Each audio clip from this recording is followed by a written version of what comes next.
for indication, license, and label. And it's actually a very important session, like all the sessions are important. But as I will come back to in a minute, I think that's one of the core topics that one needs to talk about when looking at regulatory approval. And the first session actually we heard about construction. Now it's the first session about deconstruction, according to our schedule. Next slide, please. Sound check. Everyone can hear me. Can someone tell me that you can hear me? It's all yes, we can well. hear you, Brent. Super. We can hear you. Thank you. And the next slide. And the typical standard information. The meeting is being recorded, and with attending the meeting, you agree also to that recording. And the next slide, please. That is now the agenda for today. So please remain, first of all, the typical housekeeping remarks, remain muted, switch your videos off, type questions in the chat, and that is really welcome. That has worked the last time, the first sessions very well, and we should do that again. The group will be coming together in a minute or a few minutes. And with this, I would like to first of all introduce our co-chair, Ntombi Mthembu. You have seen maps before a couple of times, and now we have another co-chair, also from SAPRA. Ntombi, can you show your face? There she is. And she's going to take over sort of in the middle, and also she will have a look at the questions in the chat and bring them. We will try to answer some of the questions initially, but the bigger questions will be also then put forward to the two speakers. And with this, I would like to introduce the two speakers. The one is Edimika Pfuma-Fletcher, already a speaker who has been a speaker together with Stuart Walker at the previous courses. She is at the US FDA and is their clinical pharmacology policy lead person. And Stuart Walker has been working in pharmaceutical medicine and regulation for many, many years. He is an independent consultant in pharmaceutical medicine, founded a couple of organizations there, is professor of regulatory science at the University of Hertfordshire, and in South Africa, he is actually also honorary professor at Wits University. So with this, would like to welcome both of our speakers. And the first presentation will be by Stuart Walker, who is going to talk about benefit risk assessment. And the important part is here really, which we didn't have in the title, but this session is about benefit risk assessment. And that is one of the key sessions, I think, in that whole course, because that's all about what medicines regulation is about. That is finally coming up to a conclusion about benefit risk. And that's not such a vague concept, but it is very quantitative process now. And you'll hear more about that now from the two speakers. And the first one is Stuart, and I would like to welcome you to your presentation. Thank you very much. I'm delighted to be here, and even though I would like to be in person, this is the next best to present virtually. And I'm very grateful for Stephanie, who is a collaborator with me, or I'm a collaborator with her in another world, and she's going to show my slides. Now, my topic is the benefit risk assessment of medicines, the key to developing a regulatory review template. This for me is something that I feel passionate about. I've been working on it for more than 20 years. And so it's something that I know that you will gain from a discussion and a review of this topic. And I hope that you've seen my slides beforehand, but nevertheless, I'm going to present them now. Next, please. What I'd like to do over the next 35 minutes is to divide my talk into three separate groups. the importance of having a framework for benefit risk assessment. Secondly, what are the benefit risks initiatives currently around at the moment, particularly the FDA, the EMA. And lastly, I'm going to talk about the universal methodology for benefit risk assessment, known as UMBRA, which is something that I developed, again, as I say, at the early part of this 21st century. Next slide. Now, when I developed this topic, there were many people within regulatory authorities and in the industry who said, why do we need a framework for benefit risk? We already measure efficacy and safety. Well, these are the reasons. First of all, we need to have a better understanding why different agencies come to different conclusions, even when they're faced with the same data. And there are times when even the mighty FDA is at disagreement with the EMA and vice versa. We need a system that is dynamic and flexible, that can be developed over the whole life cycle of the product, and it can allow for different stakeholders to have their views, not only the industry, the regulators, physicians, payers, and more importantly, of course, the patients themselves. And I have to say that sometimes our approaches have been in the past somewhat inconsistent, but nevertheless, with a structured, standardized way of looking at benefit risks, we believe that those inconsistencies can be ironed out. Now, the last point on this slide is that you will know that there's increasing pressure on agencies around the world to be increasingly transparent and accountable, and in which case you need a framework to measure benefit risk assessment. Next slide. We're reminded in this slide about two very important people, Teresa Mullen, who is one of the well-known people at the FDA, and she said a framework that accurately and concisely describes the benefit and risk considerations will help. Interesting enough, I like that, will help FDA reviewers to apply a structured approach to regulatory decision-making. I hope it doesn't mean that they didn't have a structured approach before, but nevertheless, that's it. Jason Furlow, who at one time was with the TGA in Australia, said a framework should be flexible enough to accommodate the decisions and interests of all stakeholders, both in regard to predictability, transparency, and accountability. Next slide, please. Now, up until 2007, 2008, even the EMA didn't have anything about benefit risk. It had one single paragraph in its guidance, but now it has several pages. And I suggest that when you have an opportunity, you go back and look at that. Next slide. Now, this slide is actually just listing something that I hope you're aware of, and it's taken from the EMA guidance document of 2008.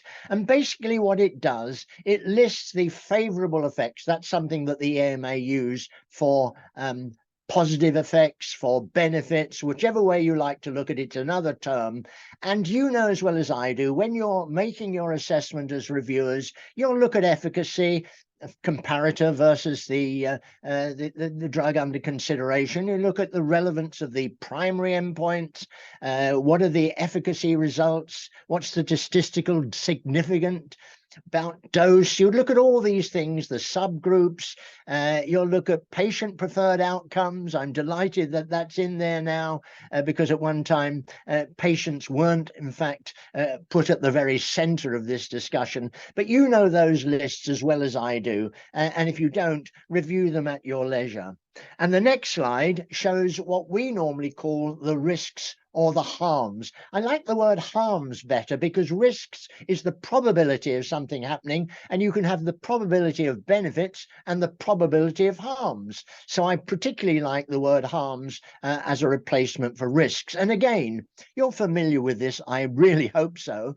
When you're looking at uncertainty, you want to look at the incidence of adverse effects, serious effects, whether there's a discontinuance rate because of adverse effects. And then you want to look at the interaction of the products with maybe drugs and food. You look at subgroups, you look at the potential for non-demonstrated additional risks that may not have come to light from the clinical trials and other aspects that are listed in this slide. But I'm going to take it that you are familiar with these two areas, and if not, look at the EMA reflection paper of 2008. Now, the next slide is my simplistic way of saying, in an ideal world, could we look at benefits on the y-axis and risks or harms on the x-axis next? Now, if you have a product that has low benefits and low risks, well, no applicant is going to submit that because it will never get approved. Next, if you have what I see as possible high risks, but also high benefits, you may well approve that product because there are special cases such as anti-cancer drugs. The next slide shows that, in fact, if you have high harms or high risks and low benefits, the product will never get anywhere. And last, of course, that's what we're looking for. We're looking for high benefits and low risks. But it's a very neat way. And I'll be honest with you, this is a slide I used some 20 or 30 years ago, which shows my age. Now, the next slide merely says any questions, but because of the time limit, I'm going to ask you if you have any questions on that first part, maybe to put them into the chat, and then we can look at them at the end if we have time or in the breakout groups. So my second part is to look at benefit risk initiatives in the regulatory review. And the next slide identifies that there are three important ones. Not surprisingly, I put as number one is the FDA benefit risk assessment, which was originally developed by Mullen and others.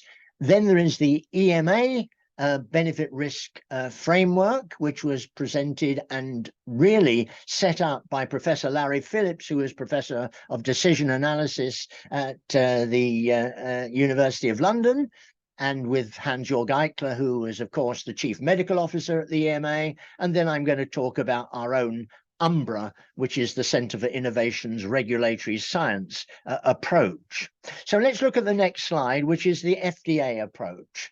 And if you have any difficult questions, you can ask Alimika. Anyway, this framework that FDA developed in about 2009 describes, first of all, a framework that looks at benefit risk considerations, which, as I've already indicated, has been suggested as providing a more structured approach to decision making. The second consideration is looking at the context of the decision. That's very important. You need to understand the condition being treated, whether it's an unmet medical need, etc. And lastly, but by no means least, a more systematic and open discussion with informed patients. I hope I'm not speaking out of turn, but I had some discussions with the FDA more than 20 years ago when perhaps patients weren't at the forefront. But of course, over the last 10 years, FDA have run a number of workshops for patients, and they have told me that they have learned a great deal from these discussions, and that's why they're incorporated. So the next slide really describes that, what I call the 5-step process. What's the problem? What are the other potential interventions that might be around, or whether this is meeting an unmet medical need? What are the benefits? What is the reviewer worried about? That's the risks and the harms. And most importantly of all, what can they do to mitigate or monitor those concerns? And that's why very often, particularly if a product is reviewed at an early stage or given a conditional assessment, then there has to be, I believe, a risk management plan. Next slide, please. This is the sort of table that the USA FDA will provide, although they do now have a series of questions that are attached to each of these areas. So, analysis of the condition, what's the evidence, what's the implications? Unmet medical need, again, same things are looked at. The benefits, the risks, and the risk management. And I want to quote in the next slide one of the former FDA commissioners, Bob Califf, who said a harmonized framework would foster consistent consideration across the spectrum of products and provide a rational basis. Note that, a rational basis for deciding when the benefit risk balance is acceptable and for assessing changes in that balance as we go forward and collect more information. So this is very, very important. And what I'm really advocating is that not only the applicant should indicate what they feel about the benefit risk, not only the regulator, but also the patient. And ultimately, of course, the payer will make a decision as to whether they're going to reimburse this product on the basis, very often, of the benefit risk assessment. Next slide. I moved from the FDA to the EMA, and the EMA developed what they called the 8-step PROACT URL framework. And you'll see where that PROACT URL comes from when you look at the first letters of these 8 steps. So again, determine the nature of the problem and its context. Secondly, look at the objectives. What are you trying to do? What's the purpose of submitting these particular data on this particular product? What are the criteria that you're using for favorable and unfavorable effects or benefits and harms? What are the alternatives? What are the options? What's the comparator? Is there a placebo involved? What are the consequences? And how are each of those consequences determined? What's the evidence-based? What's the magnitude of those effects? What's their severity? And what's their incidence? If you look at the next slide, we come to point number 5. And point number 5 is the trade-offs. That's the most difficult for anybody, even a smart reviewer. How do I balance favorable with unfavorable? I mean, that could be a whole workshop in its own right, but we don't have time. But that is challenging. Then you have to look at uncertainty. That's so important. What is the certainty surrounding the favorable and unfavorable effects? Number 7 is risk tolerance. Now, I'm going to be honest with you guys. You might think that all reviewers have the same approach to risk. And when I've talked, as I have done at, I think, 35 regulatory authorities around the world, in all parts of the world, I often say to the reviewers, do you think that you have a difference between you in relation to risk tolerance? And very often they say, no, we have objective parameters that we use. No, we're not biased in any ways. Well, I'm telling you, everybody has a different approach. And that is evident from a major study that was conducted in Europe with many reviewers showing quite categorically that people have a different attitude to risk tolerance. I have a son who has many of the qualifications that I have. He took a bungee jump. That was high risk for me. I wouldn't do it. He did it. So we have similar backgrounds, similar interests, but we have a different approach to risk. And there is now, I've published on this, there's a whole book on looking at people's biases and how, once you accept the bias, you can make allowances. But that's, again, a topic in its own right. Finally, what we call linked decisions in this EMA PROACT URL. And that what it means is you need to look at the consistency of the decision that you're making in relation to previous or past decisions, which is why those past decisions have to be extremely well documented. Next slide. We now look at the UMBRA approach. And that I'm just going to pass over this slide because that's so detailed, but it shows the EMA's effects table for triptan in the treatment of migraine. So I'll move on from that slide. So what I want to look at now is the UMBRA 8-step. Now we've got the FDA 5-step, we've got the EMA 8-step. This is my 8-step. Step 1, decision context. Step 2, building the value tree, and I'm going to explain that. Step 3, refining the value tree. Step 4, the relative importance of benefits and harms. Step 5, evaluating the options. Step 6, evaluating uncertainty. Step 7, if you can, a concise way of presenting the results, which is a bit like the EMA effects table. And lastly, expert judgment. Okay, next slide. What I want to point out here is the goal is to have a structured, standardized approach. And so you can read that for yourself, but this must apply throughout the life cycle of a product. Next slide. This slide is probably one of the most important. It was agreed in 2012. And if you look along the top, you have the UMBRA 8-step framework: framing the decision, identifying benefits and risks, assessing benefits and risks, and interpretation and outcome. But what you see below that is the FDA 5-step, the EMA 8-step, the BRAT, that was something developed by the industry, their 8 steps. So in fact, all of those are subsumed or incorporated into the UMBRA 8-step framework, which is why I often promote that to regulatory authorities who are struggling to do benefit risk. It will allow them to have a framework for that. Next slide, please. Then I think that's the paper that was sent to you, which I hope you will read. Next slide. I'm going through this fairly rapidly for various reasons. Put your questions in the chat, and then we'll go to the next slide, which says, now I've dealt with the importance of having a framework.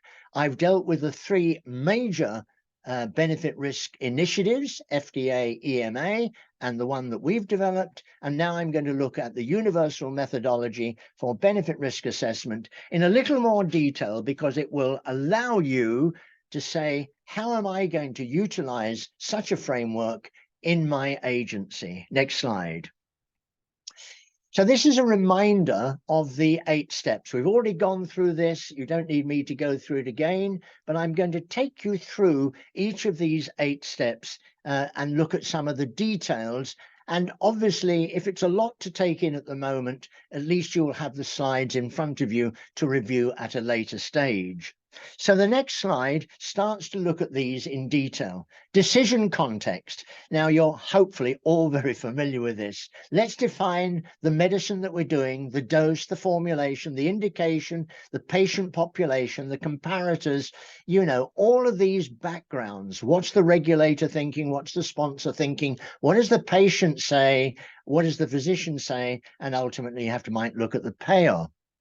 Then I talk about building the value tree. Now, that's a difficult concept, but it's very simple in practice. What it actually means is a pictorial way of illustrating and identifying the benefits and the harms. And I'm going to look at that in a little more detail in a moment. Now, number 3 is very, very important. This is called refining the value tree and providing a rationale for the benefits and the risks. Now, why do I say this is so important? Well, within the whole context of benefits and harms, you may have some benefits that really aren't that important, and you may have harms that are very important. And you need to, as it were, select the benefits and the harms that are actually going to contribute to the benefit risk assessment. And so that is why this section is very important. It may be that the applicant has identified their benefits, but you don't agree with it. And they may have identified some of the harms, but also you don't agree with it. So you need to input your own decision. Next slide, please. This also is vital, and it's not always taken into account. This is the relative importance of the benefits and the harms. And I have suggested time and time again to agencies that when they've got the benefits and they've got the harms, they must either rank them or give them, if they want to, a quantitative measure. It may be arbitrary. They may allocate 10 points and put them in different parts of those risks and benefits. And sadly, I've been on about the EMA doing this, and they haven't as yet put it into the effects table, but it is critical, because when you talk to patients, they will identify some benefits that they think are more important than others, and they may well dismiss some harms that you think are important, but they're saying, oh, its incidence is so low, I'm not bothered about it. What I need to do is to have the treatment and get back to work. So number 5 is evaluating the options. You now look at your product under consideration compared with your placebo or your comparator. You need to look at uncertainty, and ultimately, how can you present the data in a simplistic way as a visual or as a table? That is why the EMA use what is very good, and I showed it, but it was too detailed, what they call the effects table. And very often that will appear in their regulatory assessment. And lastly, of course, the expert judgment.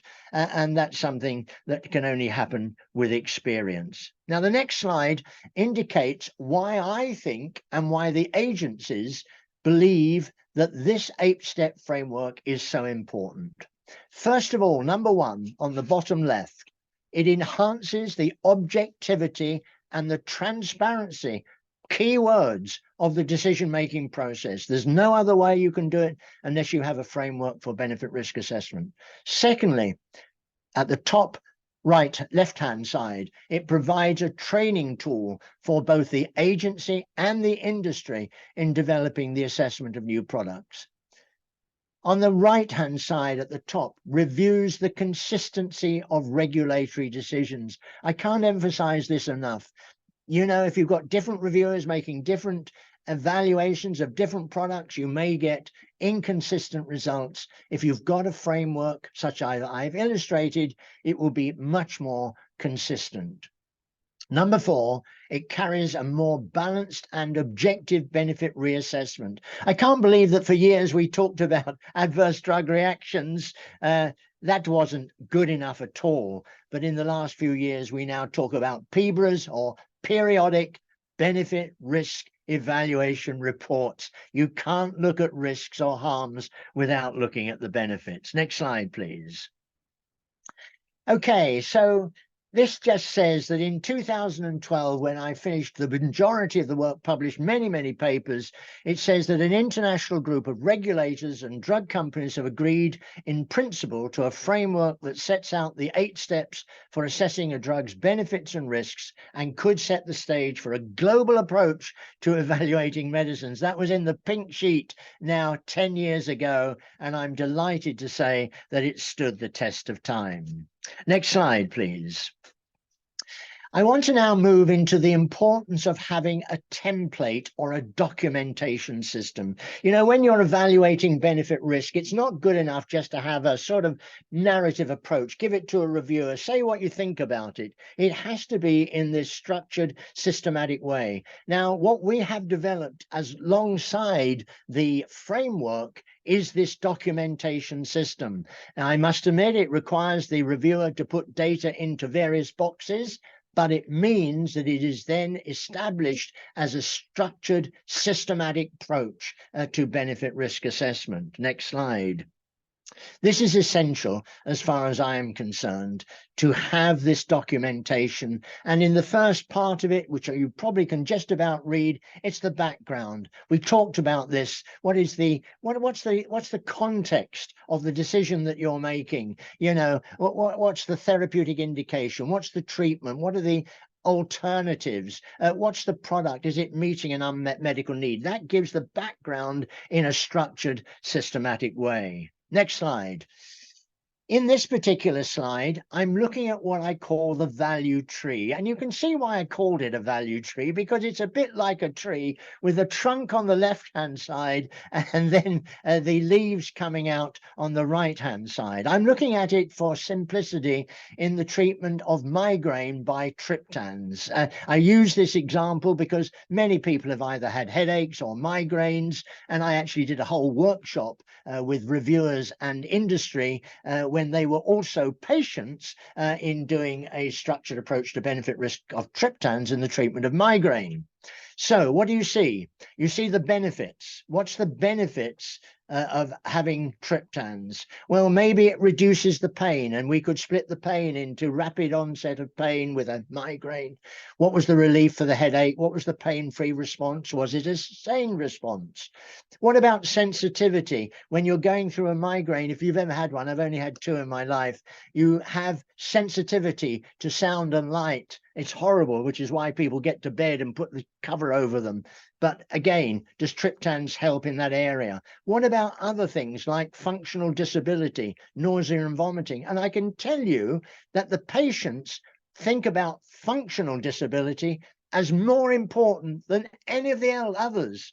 You might say, well, pain is more important. No, they say function, their inability to function is most important. And then you can look at the bottom, the risks. There might be some triptan sensations. There might be some adverse events. There might be some chest-related adverse events from the migraine, or indeed from the treatment. And there may be myocardial infarction. Now, you may say myocardial infarction most important. I can tell you that patients don't worry too much about myocardial infarction. They say, if it happens, it happens. It happens very little in terms of the evidence base. We're more interested in other aspects. So if we look at the next slide, it just shows you how we take this forward. We now come down to building the value tree, which is to say which are the benefits that are important, which are the harms that are important, and we refine that. And you can see as we move from the left-hand side to the right-hand side, we've got rid of a couple of the harms and we've left the benefits. So you've decided which are the benefits and the harms that are going to contribute to your final benefit risk assessment. Next slide, please. Now, what we need to do, we've got the benefits, we've got the harms, we've now put in the options, the product under investigation, the comparator, the placebo, and what I was emphasizing, we look at the weighting. That's another word for looking at the priority or the importance. And you might be saying, well, this benefit has high importance, this benefit has medium importance, this risk has low importance, but you put that in order to make your final benefit risk assessment. Next slide, please. Okay, so this is for me the critical step between 2 and 3. When you've got your value tree, you won't be able to read it in the screen, but I'm just showing it to you as a structured approach. What it says is, these are the benefits and the harms identified by the applicants. Then as a reviewer, you decide which benefits and which harms you're going to include and why you're including them, and which benefits and harms you're going to exclude and why. Can you not see that this is so important when you want to explain as a reviewer to the applicant why you have made a different decision? So this is absolutely critical, but is not always done. Next slide, please. So I'm moving on. Next slide, because I see I've gone through my 30 minutes and I've got 5 minutes to bringing this to an end. This particular part of the template will bring everything you've had previously, because it's in a very structured way. It will bring it automatically. You don't have to re-put the data into the benefits and the harms. It will do the weighting, it will do the valuing of the options, and it will comment on the uncertainty. Next slide, please. So we've now gone through the 9 steps, not the 9 steps, sorry, the 8 steps, and we've now reached what I call the conclusion. Now, the reason that this is important is that because at the end, you want the reviewer or yourselves to be able to summarize what you have learnt from this structured approach to benefit risk assessment. So you've got the conclusions that come from the quality of the product, whether there's anything in terms of benefit harms. You've got the conclusion 7.3 of the human pharmacology. You've got the conclusions from the clinical. You've got to make a decision as to whether the benefit risk is balanced and whether it comes to a positive outcome. You've got to describe whether any outstanding issues that still need to be addressed. What about the establishment of a pharmacovigilance plan? What are you going to do in the future to make sure that you are continually monitoring the benefits and the harms? So this section is obviously also very important. Next slide. Let me try and summarize what I've been trying to say so far in relation to this very important study. And I apologize that we had to go through it fairly quickly, but nevertheless, there is going to be a breakout session when you can bring some of your questions and your comments to the table. So just to summarize, you need to describe in the template the background. There it's illustrated. You need to put in the overall summaries, which I've just illustrated from stage number 8. You need to put the details of the clinical studies, and very often you can do a copy and paste, and you need to do the same for the risks. But step 5 is you need definitely, and I'm repeating this because it's so important, you need to look at the benefits and the harms that are included and the rationale for either including them or for excluding them. And that is where very often there might be a difference between major regulatory authorities. And if they have described the benefit risk assessment in the way that I've described it to you, then you will understand why they might have come to a different decision. They may be more risk tolerant or risk averse, or they may have considered certain benefits more important than you. And that is really step number 6, where we've looked at the benefits and the risks and what's attributed to the product under investigation, the comparator and the placebo. And then lastly, of course, whether you think that this has been a positive benefit risk balance. Next slide, please. Next slide.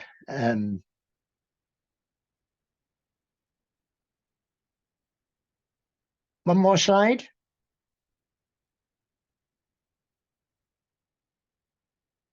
Hello? Stephanie? I think there's a couple more slides. Yeah, that's super. Okay, so let's just remind ourselves of the overall value of this benefit risk framework, obviously. Can we just go back one, sorry, Stephanie, now? Maybe the Wi-Fi is slow.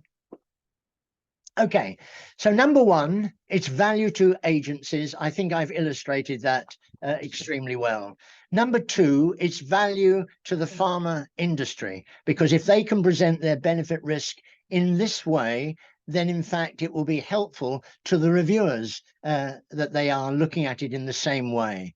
Number 3, it's of value to agencies in pharmacovigilance, because now we are expecting the applicant to document the benefit and risks, but in the periodic benefit risk evaluation report. And finally, of course, it's a value to patients when they are involved, and you can use some of these aspects to get patients to make their own assessment of benefit risk. And next slide is really trying again just to summarize as I come into my last minute. And this is looking at the value of the benefit risk framework put together. I think it must be the Wi-Fi. Okay, so this, I believe, brings better knowledge management, and the whole area of evidence-based information is critical, and this provides it. This particular framework and documentation is not a substitute for decision making. At the end of the day, you as a reviewer will have to make that decision, but it enriches it. And the reviewers that I've worked with that have used this framework around the world say not only has it helped them in making their decision, but they believe that they have made a better decision as a result of this structured, systematic approach. And lastly, it gives you the means of making succinct and meaningful communication. And when your agency comes to the place where it wants to put out a public assessment report, there's only about 6 or 8 countries that do that at the moment. When your country or your agency does that, you will find that this particular approach of benefit risk assessment will help and support you to develop. No, not so late. I will be going before after school. Thanks. Samantha, please mute. Okay, I think that's the end of my talk. Thank you very much for listening, and thank you, Stephanie, for showing my slides. Yeah, Stuart, many thanks. And there are a couple of questions already in the chat, and I would like to hand it over to Ntombi, who will read some of the key questions, Thank you very which much. also will raise further discussion.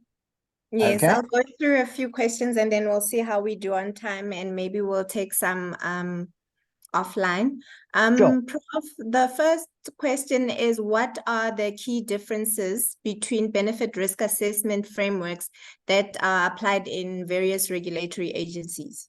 Yeah, I hope that one of my slides would demonstrate that in fact, they are very similar. They just take a different approach. I think the main differences are that between my 8-step UMBRA framework and EMA, they do not include the relative importance, we also call that weighting, of the various benefit and harmed parameters. As far as I'm concerned, the FDA have a very similar approach because they have a 5-step, but ultimately they've produced a whole set of questions that cover all of the topics. So in fact, what I'm going to be honest about is that when somebody's submitting to the FDA, they will probably lean towards the FDA 5-step. If they're submitting to anywhere else, if it's the EMA or elsewhere in the world, they will probably use the 8-step. But if you look at the data, they are very, very similar. Okay. Next And question. then next question is, how do you attach metrics in the value tree to avoid benefit risk assessment? And I think another one that is linked to that, is there a measurement matrix for benefits in making the decision as to which one is high, medium, or low? That's a very good question, but I think what I would tend to do, and you'll see that again if you look at the effects table, you will see they've actually put the metrics data into that. So where you've got the active product that they're evaluating, the placebo and the comparator, they've actually put the evaluations that they've got from the clinical trials. What I would suggest that you might want to do is at times to turn that metrics quantitative data for ease of evaluation into a qualitative. So you might decide to give it 3 stars if it's the most important, 2 stars if it's less important, 1 star. And what you will need to do is not only give it that, but you need to go back and look at the clinical trial data in order to make your assessment. But please do not forget the patient, because in looking at the information you get from clinical trials, it doesn't necessarily tell you which are the most important or the least important. But if you take into account what the patients say, they will help you to look at the relative importance, which may differ from the reviewers. Remember, the reviewers making a decision for the population as opposed to, in a sense, individual patients. But that's the way in which you would want to look at it, both in terms of the quantitative approach, but ultimately you may want to put a qualitative approach into the value tree. And then, Prof, I'm just going to take one more in the interest of time. If you can perhaps check the chat, it's buzzing. We have one more question where it says that you're arguably going to have long meeting with potential no resolution to get consistent quantitative rankings of benefits and risks in a meeting of experts. Can you give an example of where this has worked? I think that's a question that I'd have to take offline. You're absolutely right. You will get, and I love the question because it demonstrates that you do have reviewers that will have different opinions, probably related to their own personal experience and also related perhaps to their risk tolerance. And there is no other way, but in order to do that is you would have to try and get some sort of consensus in a round table situation. That is probably the most challenging thing that any reviewer will have to do. So I can't give you a detailed example offline, but I will refer you to one of the papers that I've produced, which will help you towards that end. And let me just say, if you've got my email address, please do email me after this conference call, and I'll be happy to talk to you personally about your issues. Great. Thank you, Prof, for the wonderful presentation. It was very informative. For everyone who has questions, we'll try and take your questions on the chat. Bernd, I think it's time for a bio break now.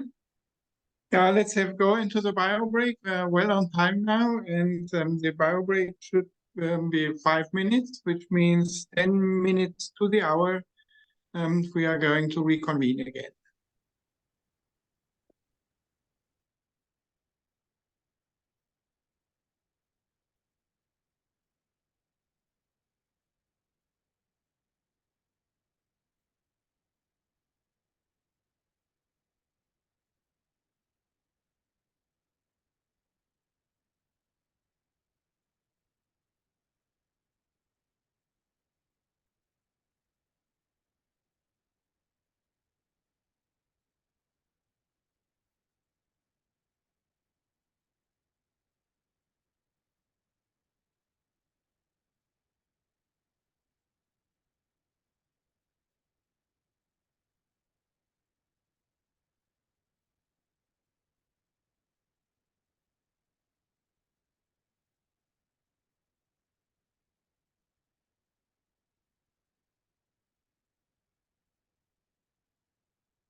Did I go ahead and try and share my screen? Okay, I think everyone is back, Elimika. Okay. Sure, you can go ahead and try.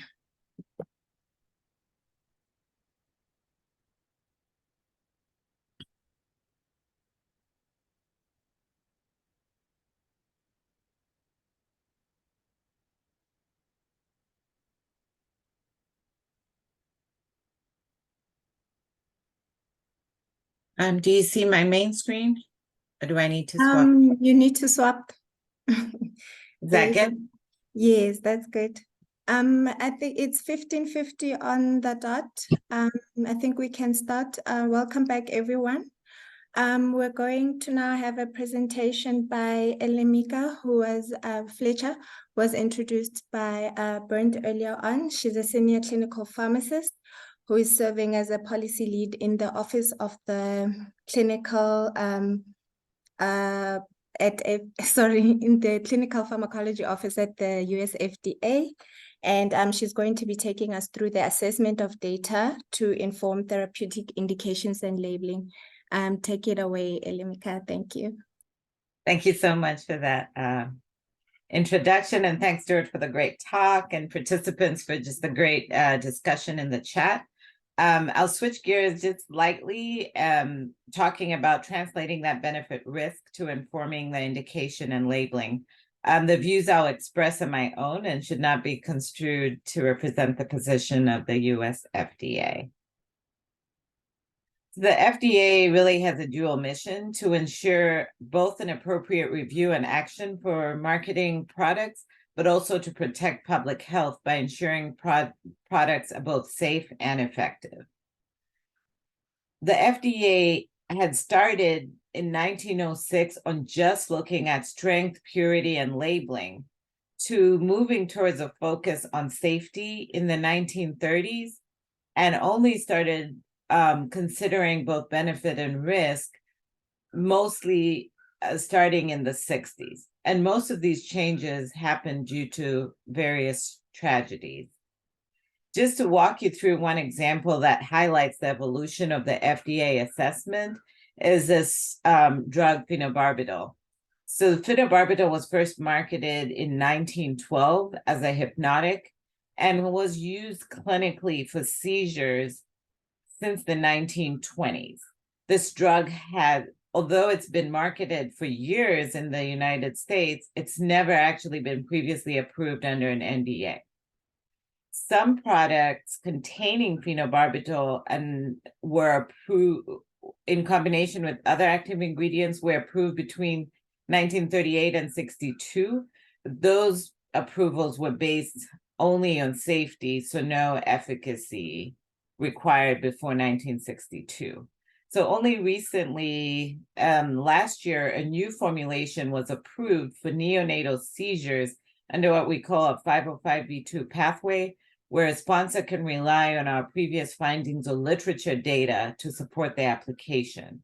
So they relied on years of clinical experience, a well-controlled trial with a marketed product that was published in literature, and a bioequivalence to that marketed product. So now this is the first time we actually have an approved phenobarbital on the market. Shockingly, there are a lot of drugs on the market that have not been approved, but have been used for years. Although we still have many of those drugs marketed, we currently use a multidisciplinary, collaborative, and issue-focused review in our benefit risk assessment. And our reviews include multidisciplinary discussions on key review issues and a rationale for regulatory action. Stuart went through some of these around how you look at benefit and risk, so I won't go through this. But in considering the benefit risk, it is really not. We have something on your screen. I think it's the Zoom navigation that's distracting some of the, yeah. Okay. Sorry about that. It's in the middle of the text. Oh. You can catch it and drag it off screen. Yeah, tempting to do that. For some reason, I don't know. It's fine now, Elimika. Okay. Yeah, Sounds thanks. good. Is my screen still showing? Yes. Okay. For some reason it switched. Okay. I'm going to reshare. For some reason it's switched.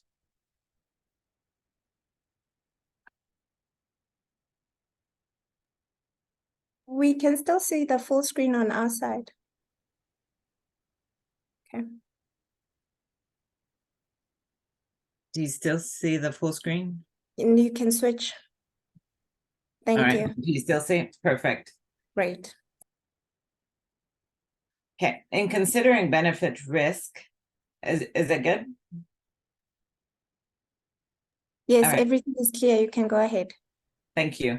In considering benefit risk, it isn't really only about whether the drug has a pharmacological effect, but one really keeps in mind the therapeutic context, including what available therapies they are, the seriousness of the condition, and what evidence is available from clinical trials, the uncertainties that still exist, and considerations for regulatory options, such as whether aspects could be studied post-marketing to confirm benefit or address risk.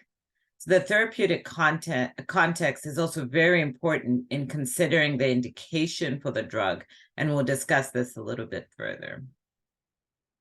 So we can't think of benefit risk without thinking about the therapeutic context as mentioned. So is the benefit risk acceptable in the specific proposed indication? So we have to think about what indication does the benefit risk assessment support? And depending on your region, is the trial population really representative of the general population in your region? So is the benefit risk acceptable, and in whom is it acceptable? Currently, a lot of clinical trials are conducted in multi-regional clinical trials. These include trials that can be sometimes conducted in regions outside your own. In addition, some trials are designed without specific input from specific regulatory agencies, for which they may later be seeking marketing authorization. MRCTs allow for rapid enrollment and acceptance in various regulatory agencies. You can look at the ICH E17 guidance that discusses principles for planning and designing MRCTs and encourages consultation with relevant authorities. Generally, the primary analysis is based on the entire population, and that is the population within the clinical trial, and that is the population that hopefully will translate into your indication. However, exploration of treatment effect consistency across regions and subpopulations is very important to ensure the generalizability to your own region. There are potential sources of regional differences, such as the definition or manifestation of disease, the methods of diagnosing, the actual medical practices and available treatments, any diet, environmental, or cultural differences, and genetic polymorphisms. A primary endpoint that should be one that's relevant to the target population in the trial, and that target population for the indication in the label. Of note, the primary endpoint should be clinically relevant. The definition of relevance may be different for different regulatory agencies. For example, the standard of care treatment may be different or available in the US and not in Europe. Therefore, if the requirement in the trial is that they failed available therapy, those populations in different regions may look quite different. So beyond that clinical relevance, the primary endpoint also needs to be sufficiently sensitive, acceptable to relevant regulatory regions, and really well defined in the application. ICH E5 that you can look at also describes considerations for accepting data from other regions. Does this trial meet your standards, and can the results be generalized to your population? Again, this is important to think about as you think about the indication, as that will be how healthcare practitioners use it within your specific region. In most cases, safety and efficacy studies did not need to be repeated in new regions, but in some cases, bridging studies could be considered when thinking about drug sensitivity to ethnic factors. I'll highlight one example where really thinking about the population in the clinical trial and whether it is reflective of your population and whether it can support an indication for your population is important. So EGFR mutations in non-small cell lung cancer have a really high prevalence in Asian population compared to other populations. So it's about 30% in Asian and about 5% in Western Europeans. So when afatinib, one of the first, I think it was the first EGFR mutation positive, the first EGFR inhibitor approved in non-small cell lung cancer, when they did their first trial in first-line EGFR biomarker positive population, the majority of their patients were from Asia. However, they included, because they had the mutation, it was acceptable because we were able to look at the effect in biomarker positive patients, whether they were in Asia or not in Asia. However, their second trial was in previously treated metastatic non-small cell lung cancer. So in that case, they did not include the biomarker as a selection criteria. Because of that, you didn't want the treatment effect completely driven by the biomarker in the Asian population. So it was important that in that trial, they include more individuals outside the population so that those results are considered generalizable.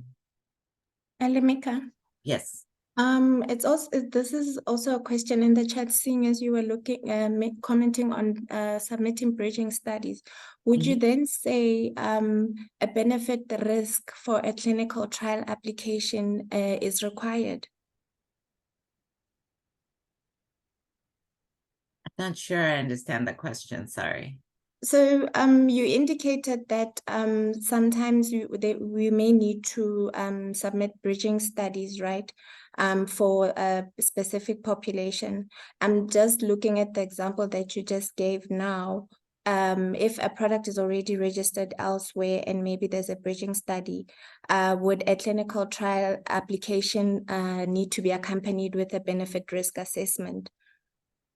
Or in general, would a benefit risk assessment be required for a clinical trial? Can I comment on that?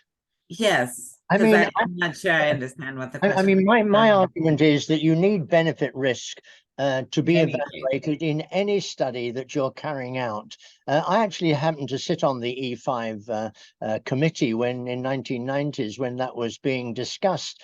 And if the client is able to demonstrate, or you're able to demonstrate, that there is an ethnic difference, that can be internal ethnic factors or external ethnic factors, then in fact, even more so, do you need to have that benefit risk evaluated in both the population where there is ethnicity as well as in the population to which it's going to be prescribed. So you would need both, I would suggest.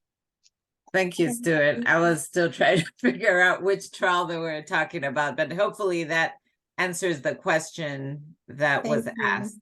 Thank you. Okay. Thank you.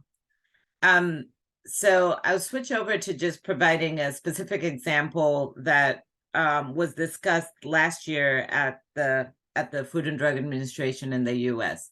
In this particular case, illustrates the importance of evaluating in a broad population. So at an advisory committee last year, this product was discussed that focused on the use of single country foreign data.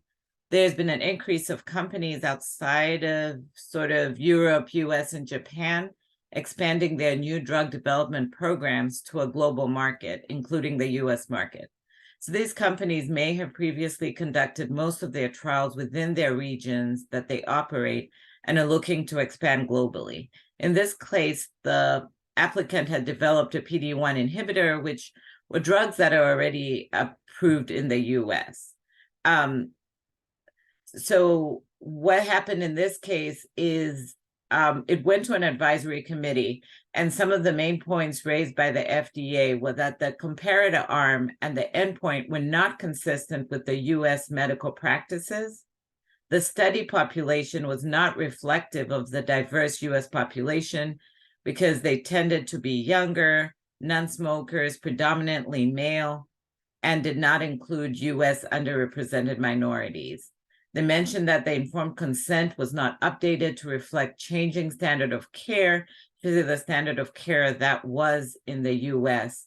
And the inspections were limited in scope because most of the trials were conducted in clinical trial sites that had never been inspected by the FDA. So at the end of this advisory committee, most of the committee agreed that the study was not generalizable to the US population or the US medical practice due to its current single region design. The committee collectively preferred a randomized multi-regional trial with a diverse population, and they asked that additional clinical data demonstrating applicability to the US population and the US medical care would be required before a final regulatory decision could be made. So again, we can't think of benefit risk without thinking about therapeutic context. So is the benefit risk acceptable and in whom? So labeling practices differ by region. The indication identifies the population for which a drug has been determined to be safe and effective. But this has to be both scientifically and clinically appropriate to allow for a healthcare practitioner to select the drug appropriately for a patient.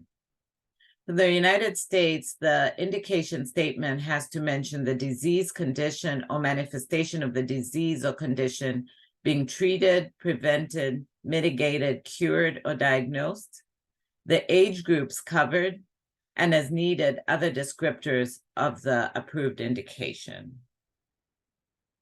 I included several examples, but I'll highlight one example. The condition here is hepatitis C virus, and the age would be adults and pediatric patients 3 years of age and older, and additional descriptors given will be the HCV genotype of the infection. In addition, sometimes the indication section includes a limitation of use. The limitation of use can be presented in the indications usage section, but it's separate from the broad indication statement. The limitation of use is included when there's reasonable concern or uncertainty related to the benefit risk assessment in a certain subset. This is separate from a contraindication where the risks, such as a deadly adverse event, clearly outweighs the use. I don't know if we'll be able to get the poll up, Colin. Oh, Stephanie. To do that, Stephanie.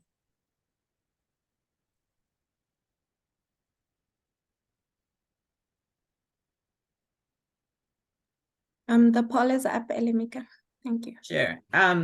So in terms of the question, a drug is approved for the treatment of a biomarker-specific cancer.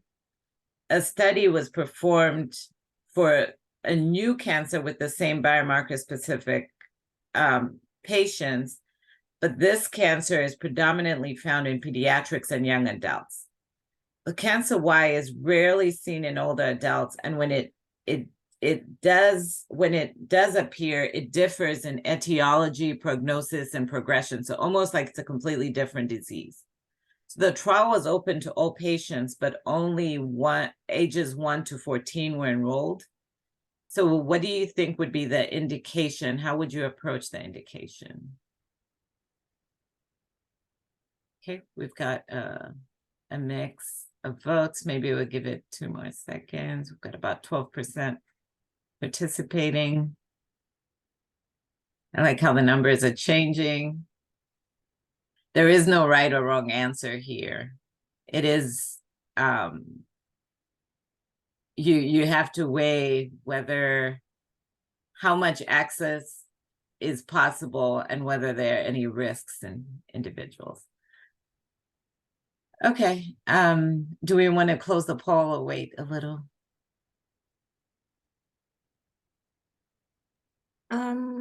I think we've Okay, stopped we at can close the poll. 77. We can close at yes. Sounds great. So in the first case, if you chose 1 to 14, that is the population that they ended up enrolling. So that could be reasonable. However, just because they didn't enroll, there may be patients that are 16 years old that may benefit from the drug. So that could be a consideration. Am I able to go back to my slides? Oops. Oh.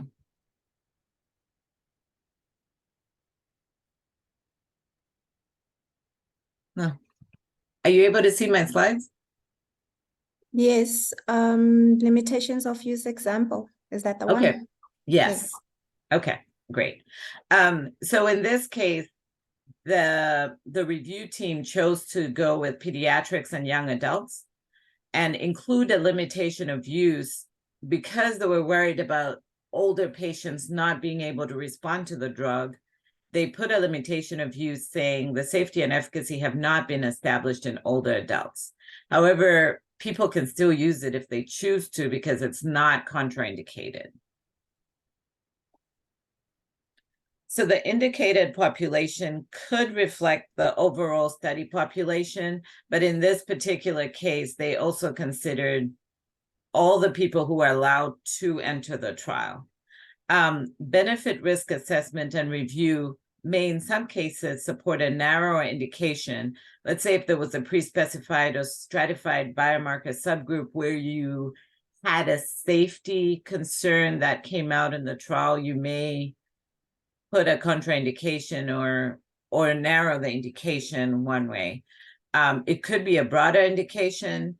So let's say some patients were not enrolled in the trial, but you expect that based on the disease or biomarkers that the drug should still work, but that shouldn't be applied in situations where those patient groups were excluded completely. It's just maybe in some cases it's rare and they just were not able to enroll. So one example I included here on broadening indication is related to cystic fibrosis. So for this particular drug, it was approved in patients 6 years old in a specific mutation based on the initial trial. However, subsequently, after 2012, additional clinical trials were performed and additional in vitro data for some mutations that were quite rare that could not be enrolled in clinical trials, but other in vitro data supported expanding the indications. So the current indication is for patients 1 month and older who have one mutation in the CFTR gene that is listed in the label. And there's several in the label, and some of them are only supported by in vitro data. So efficacy was assessed in patients greater than 6 years of age and actually extrapolated to the younger patients after getting some PK and safety data in those younger patients. There are circumstances when identifying a population, both to put in within the clinical trial and in defining what that population is on the indication statement can be quite challenging. That includes rare diseases or subsets of or rare subsets of common diseases. And in some cases, like the example we showed, when there's differing manifestations across the disease or age group. So in general, the indication should reflect the population in whom the benefit risk is favorable. Generally, the population included in the clinical trial. You want to translate the benefit risk assessment from the trial to relevant real-world population, because that indication is going to be what your healthcare practitioner is going to use. So the indication must be clinically and scientifically relevant. So the indication statement gives a broad overview of the indicated patient population, but you still have an opportunity in the label to further describe individual or subgroup benefit risk considerations or dosing information. So you have the contraindication section that could be a broad contraindication or a contraindication in very specific situations. You could have warnings and precautions, a drug interaction section. You have a section that discusses specific populations, such as those with pregnancy, pediatric, and geriatric. The benefit risk can differ in subpopulations. The goal is to understand interpatient variability, optimize dose and dose regimen when you can, and translate the knowledge into really understandable and actionable labeling. You can consider various intrinsic factors and extrinsic factors such as age, race, polymorphisms, organ dysfunction, or extrinsic factors such as drugs or smoking. Subgroup analyses are generally performed in efficacy trials. These are not meant to replace the overall population analyses or to save a failed trial, but they're not used to update the indication statement, but they might be included in labeling to just help identify what the particular maybe hazard ratio is for the efficacy in certain populations. The indication statement is generally based on overall study population in safety and efficacy trials. The labeling can further describe benefit risk considerations for subpopulations, and the subpopulations can be evaluated as part of the efficacy trials or in some cases in separate trials. So I've gone through the formal presentation. We can take a couple of questions, I believe, before we go to the break. Oh. Thank you. I think we can take some hands. We don't have any questions in the chat. Any questions from the class? Maybe you can take some of the old questions from the first part. Yeah, that sounds good. Okay, from the questions earlier on that we did skip, and Diane Pierre asked whether Stuart for his recommendation on having a benefit risk framework at institutional level or harmonized approach on regional level for regulatory assessment. Well, I'm obviously going to argue that the UMBRA presentation that I gave you is suitable both for individual agencies and also for a region. You may or may not know that I'm currently working with at least 3 major regions in Africa, which includes the EAC, includes the ECOWAS, and includes the SADC region. And we've evaluated those regions both in terms of their approach, and we've also looked at the pharma industry's approach to those regions. So my argument is that the framework that I've described could well be the starting point for an agency or a region that wants to do an appropriate evaluation of a new medicine.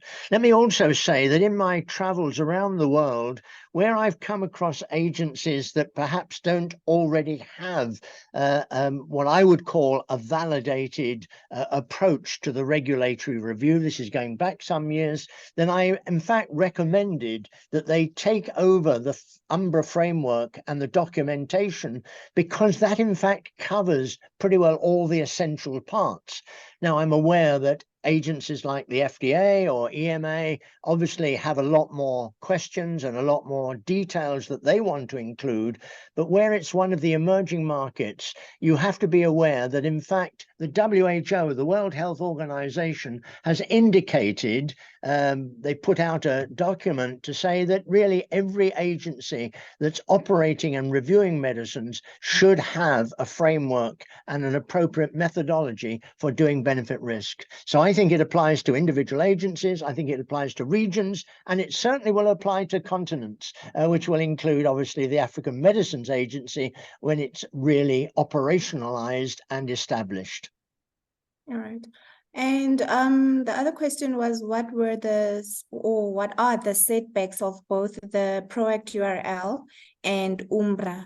Which one is favorable when it comes to regulatory decisions? Well, that's embarrassing to ask me, who's developed the original one. Let me just state that, in fact, I developed this back in 2002, in the first sort of decade of this century, and it was subsequently that obviously FDA and EMA came on board. I would have said that the only disadvantage for me with the EMA approach, which is closest to my approach, the UMBRA approach, is the disadvantage that I've already mentioned, is that they don't look at the moment at the relative importance or the weighting of individual benefits and harms.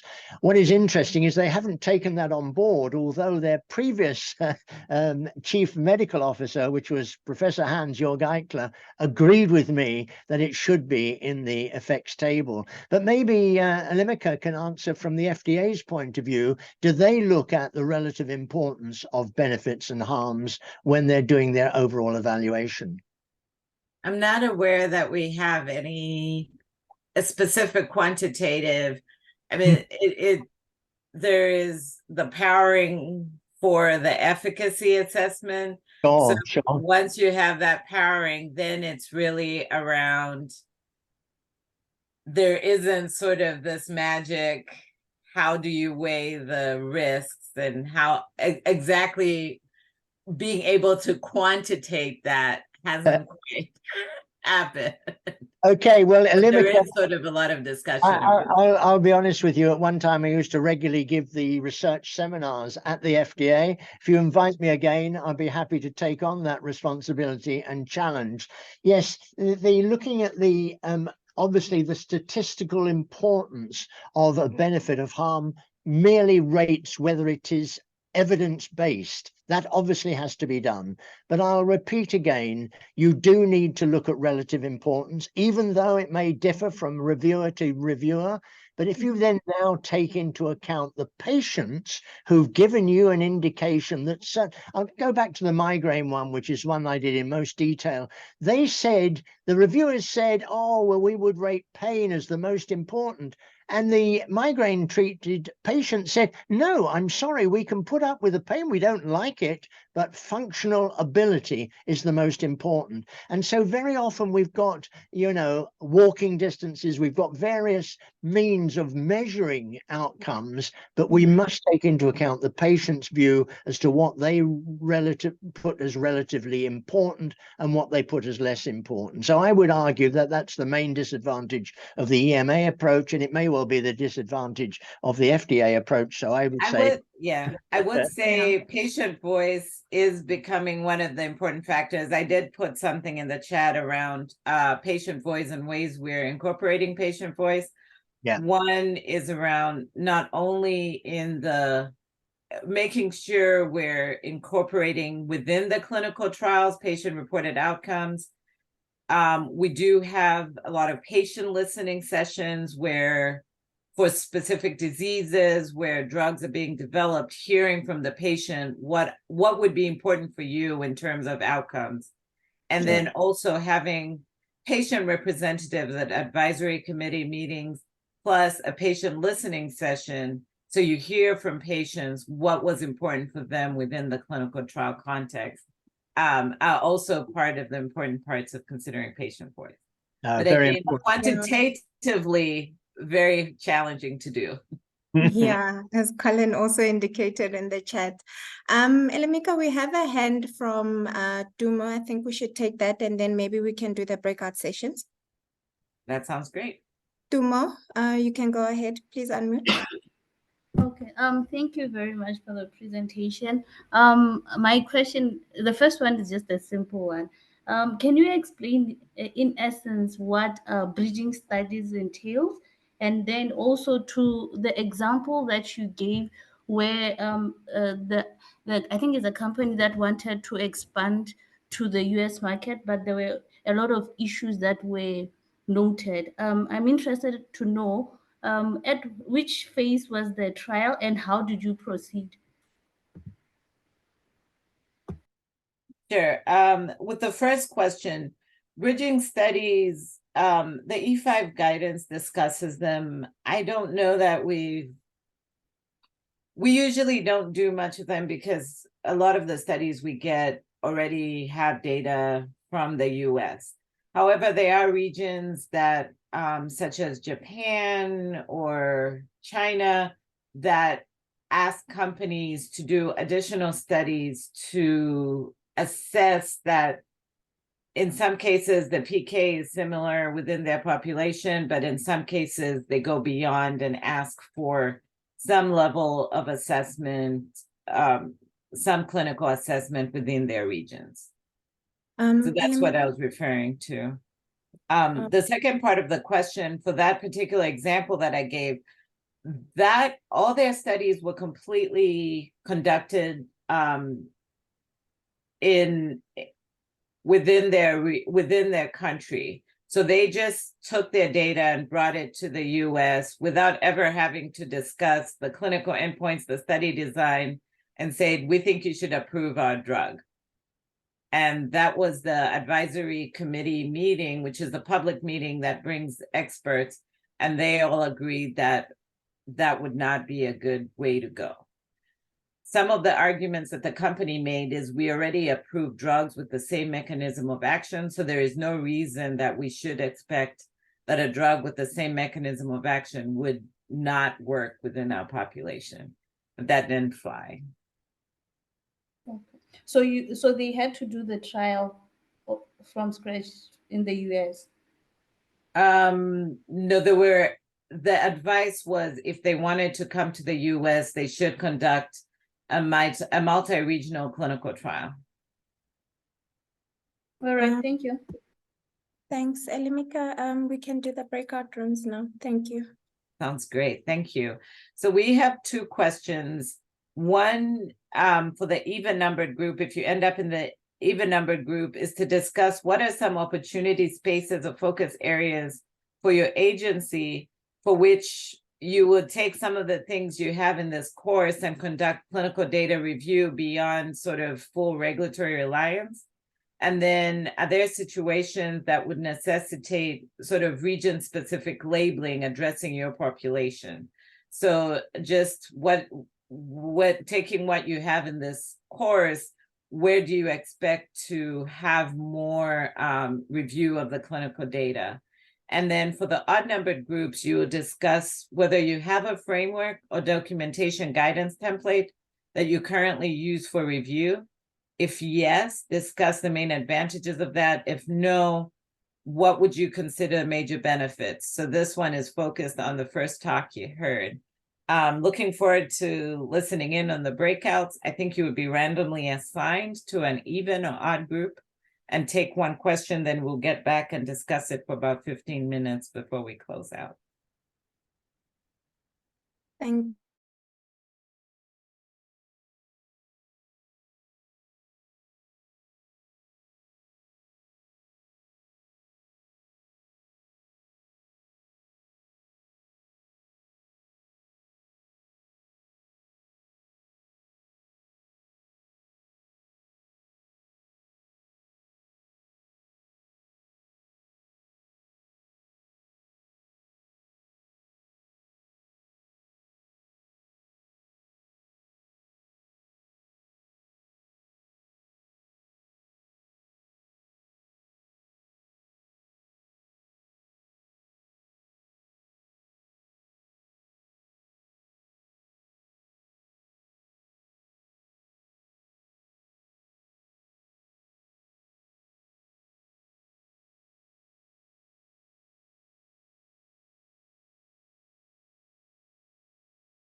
We were having a really great discussion.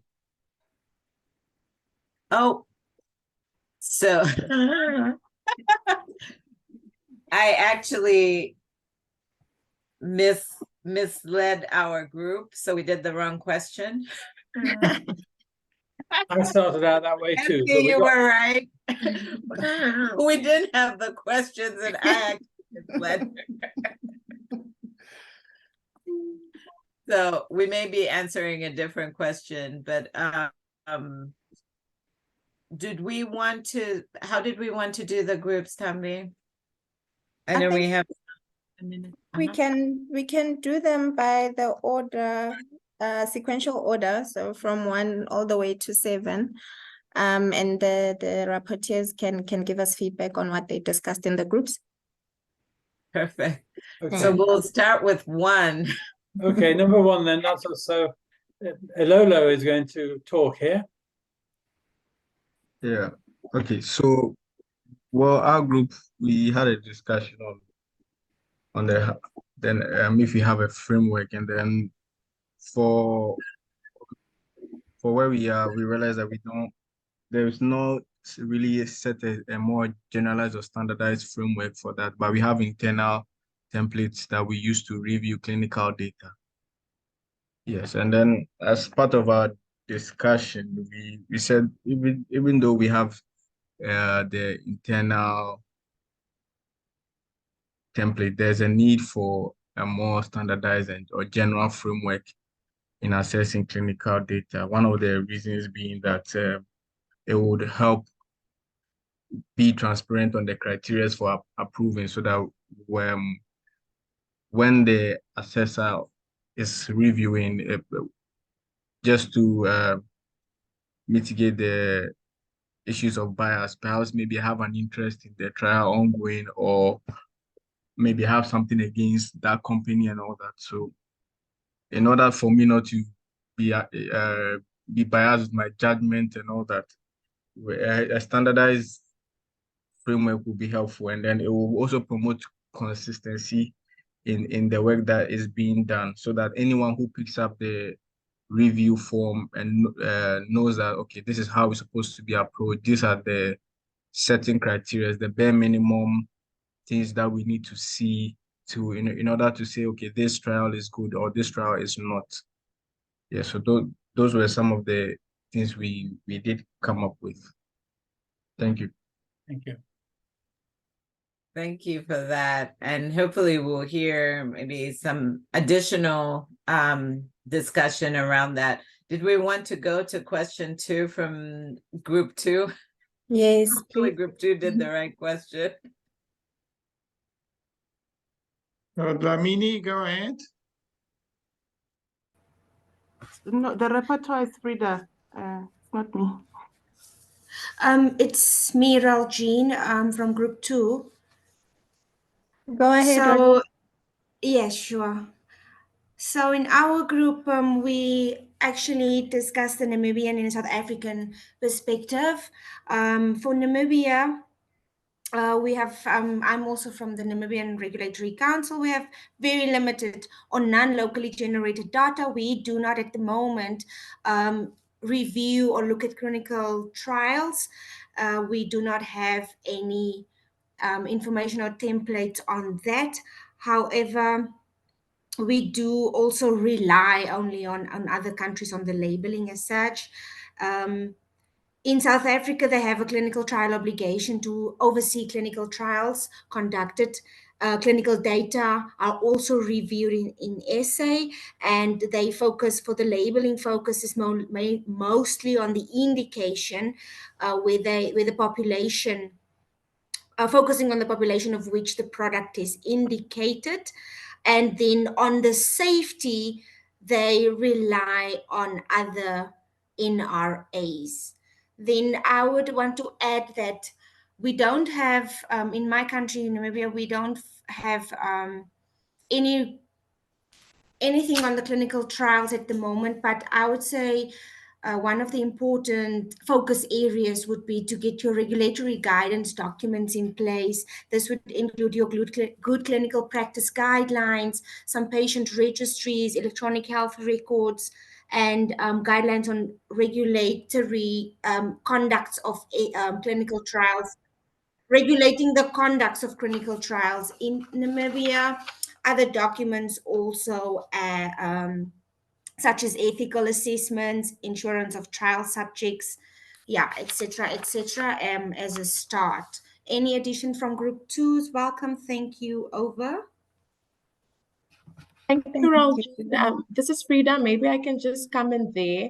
Thank you, Raljit, so much. I think you covered all the aspects. And I just wanted to clarify that in Namibia, we do not have the supporting legislation for us to have clinical trial oversight, but we do have clinical trial oversight guidelines, but which were adapted and are still from 2011, so very much outdated, but they're mainly also only customized for use by the national ethics committees. So I just wanted to make that clear. And then also just to add, maybe if I missed it from Raljit, that apart from us just not having the legislation, there is a lot of capacity building, like I shared in our group, around us getting the necessary expertise, skills, and knowledge for eventually when we are able to have clinical trial oversight, such as this course and other avenues as well, as I mentioned before. But yes, that's my contribution. Thank you. Thank you, Frida. Can we quickly take group 3? Just looking at the time, we have about 9 minutes left. Group 3, please. Thank you. Good afternoon, all. This is Bramwell Tongola from Pharmacy and Poisons Board of Kenya, presenting for Group 3. So we had representation from Namibia, Kenya, and Ethiopia. And indeed, Kenya has been using a template for review of clinical data, especially regarding clinical trials. And the template is heavily borrowed from the AVAREF template, which we also went ahead and shared in the group chat. Perhaps people can click on it and have a look at it. Other countries like Ethiopia uses a checklist. And this checklist is also dependent on the type of chemical entities. For instance, Ethiopia focuses heavily on new chemical entities, during which the review is done by a national advisory committee. But for multi-source products and generics, these are assessed internally using the same. Namibia, as the previous presenter has just talked about, Namibia indeed has an outdated guideline. And Namibia has not approved any clinical trials in the country, as much as they have had a few applications for the same, and they're in the process of developing a template and a framework for the same. So in our group, Namibia appreciated the importance of having such a framework or template, and the appreciation was in the light that such a standardized framework or template for review of clinical data will be very handy in unifying the work that is done in assessment. And we understand that regulatory authorities have different assessors with different years of experience and skill sets, and having such a standardized framework and template helps to make the review or the quality of review uniform.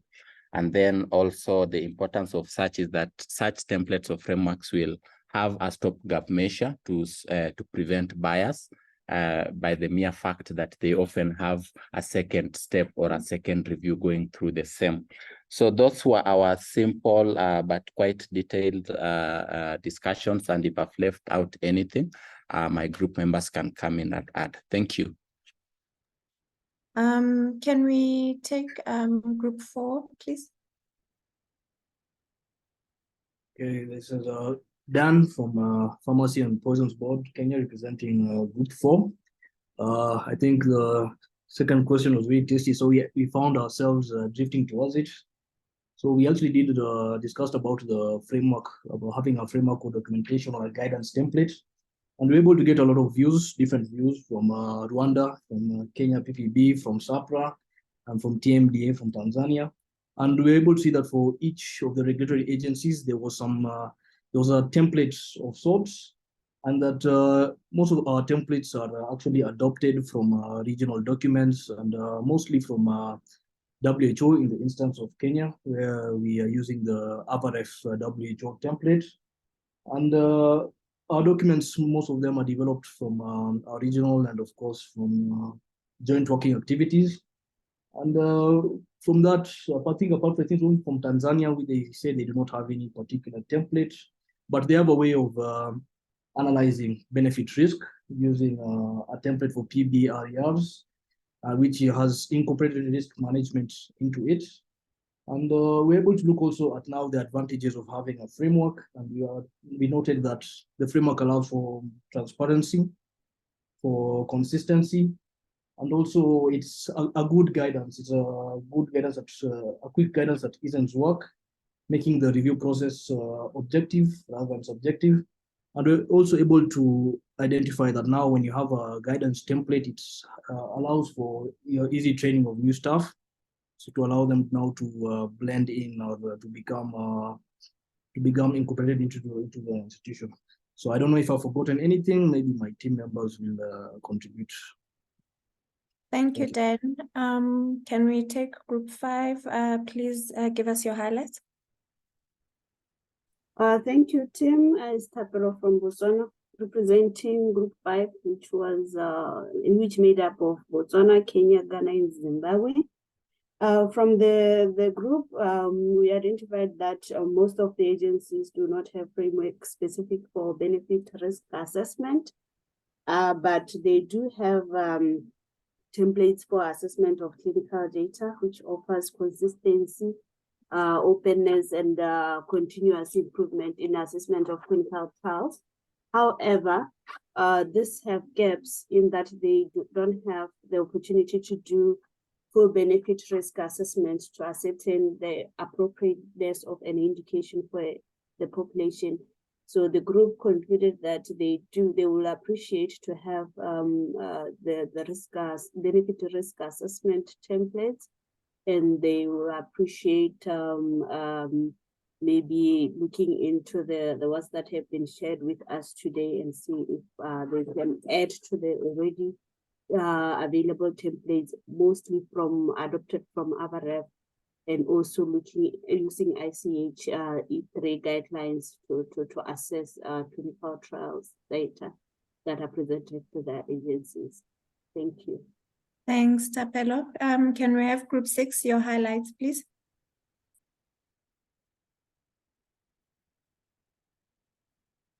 Thank you. So I'm Tariro from Zimbabwe. So in our group, we had representatives from SAPRA, from Zimbabwe, and also like industry.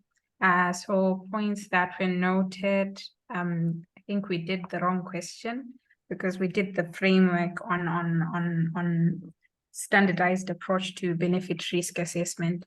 But we noted that for SAPRA, they mentioned that they do have meetings where they sit, I think but they don't have like a standardized, like in terms of documentation, they don't have that documentation as yet.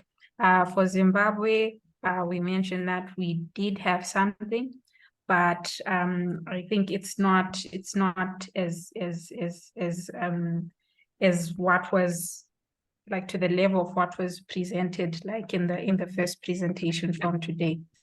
So definitely it was noted like a room for improvement on both the part of SAPRA and for Zimbabwe as well, because at times it was focusing more on the risk, like as was mentioned, maybe taking the adverse events and not necessarily like tied to the benefit.